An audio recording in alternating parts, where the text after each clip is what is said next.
মাছ ১২৫ থেকে ৫৮-তে নেমে এসছে মাছের প্রজাতি। সব হাওর নিয়ে একসাথে কাজ শুরু না করে আমরা যদি একটা হাওর নিয়ে কাজ শুরু করি এবং সেখানেই মৎস্য, কৃষি, কোথায় কোথায় কী কী ধরনের নিয়ন্ত্রণ আনা দরকার একটা সেলের মাধ্যমে, যেটা একটা ইন্টার এজেন্সি সেল হবে, কারণ ডিপার্টমেন্ট অফ এগ্রিকালচারেরও মাঠ পর্যায়ে আছে, ফিশারিরও আছে, পরিবেশেরও ঠিক বলবো না ওই পর্যায়ে মাছ পর্যায়ে আছে, কিন্তু স্থানীয় কিছু অফিস আছে, এবং ভলান্টিয়ার নিয়ে আমরা সচেতনতামূলক কাজ কিছু শুরু করতে পারি কিনা, both under the master plan and the সুরক্ষা আদেশ, ওটা আমরা একটু চিন্তা করব। সুরক্ষা আদেশটাও দেখেন সব হাওরের জন্য আমরা করতে পারছি না, তার কারণ হচ্ছে সুরক্ষা হাওর আদেশটা করতে গেলে আপনার ল্যান্ড স্পেসিফিকেশন লাগে, দাগ, মৌজা, খতিয়ান ধরে ধরে আপনাকে করতে হবে। ফলে আমরা হয়তো শুধুমাত্র টাঙ্গুয়ার হাওরটাই নিয়ে করতে পারবো, তার কারণ হচ্ছে ওটা যেহেতু ইকোলজিক্যালি ক্রিটিক্যাল এরিয়া ডিক্লেয়ার, ওটার ল্যান্ড স্পেসিফিকেশনটা আমাদের হাতে আছে। তো সংক্ষেপে বলতে হলে যে হাওর এমন একটা ইকোসিস্টেম যেটা বাংলাদেশে ছাড়া তার কোথাও নেই, এটা তো বিরল, কাজে এটাকে আমাদের অবশ্যই সুরক্ষিত করতে হবে। এটা সুরক্ষিত করতে আমাদের আন্তঃসংস্থার সমন্বয় বাড়াতে হবে। এটা সুরক্ষিত করতে আমাদেরকে সুরক্ষা আদেশের মতন কিছু কর্মকাণ্ডে যেতে হবে।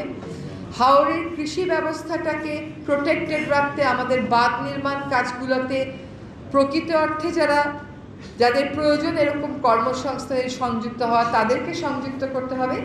4টা পলিসি আমরা কাজে হাত দিয়েছি। একটা হচ্ছে হাওর মাস্টার প্ল্যান, একটা হচ্ছে হাওর গাইডলাইন অন এমব্যাঙ্কমেন্ট, একটা হচ্ছে হাওরের প্ল্যান্টেশন, আর একটা হচ্ছে হাওরের ট্যুরিজম। এই প্ল্যান্টেশন খালি করলে হবে না, সুরক্ষার জন্য আমাকে একটা মেকানিজম খুঁজে বের করতে হবে। এখন লিজিং, এগ্রিকালচার এগুলো অন্যান্য মন্ত্রণালয়ের বিষয়, আমরা অবশ্যই তাদের সাথে কথা বলবো, এবং মাস্টার প্ল্যান ফাইনালাইজেশনের প্রসেসেও তারা সকলে পার্টিসিপেট করেছিলেন। লেটেস্ট কিক অফ আমরা যদি টাঙ্গুয়ার হাওর দিয়েও শুরু করতে পারি। যারা লিজ পায় তারা বলে লিজের সময়ই ভালো ছিল, যারা লিজ তারা মনিটর, যারা লিজ পায় লিজের বিরোধিতা করে তারা বলে যে এটা উন্মুক্ত জলাশয় বিবেচনা করে যদি সকলের জন্য উন্মুক্ত করে দেয়া যায় সেটা ভালো। তখন আবার বলে যে সকলের জন্য উন্মুক্ত করে দিলেও আসলে যাদের এখানে ফিশিং রাইট এস্টাবলিশ করা হলো তারা ফিশিং রাইট এস্টাবলিশ করতে পারে না, কারণ প্রিভিয়াস লিজ হোল্ডাররাই নানানভাবে ওইটাকে কন্ট্রোলে রাখে।